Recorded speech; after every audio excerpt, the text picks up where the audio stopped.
आज बनवणार आहे भेळ. पण बाळाच्या भेळमुळे एनर्जी होती, खोकला येतो, पोट दुखतं आणि डॉक्टरकडे जाणं पडतं आणि पैसे नास. तर अशा घरच्या घरी भेळ बनवायची आणि असं करायचं. कांदा, टमाटर, लिंबू घरच्या घरीच बनवून घ्यायचं. डन.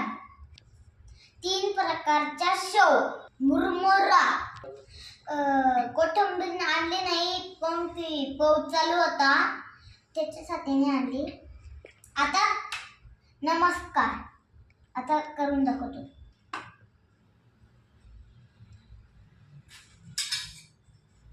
सुकी भेळ बनवली आहे. घरच्या गरीबी मुलांना खाऊ घाला. नमस्कार. आता टेस्ट करून बघू थोडी.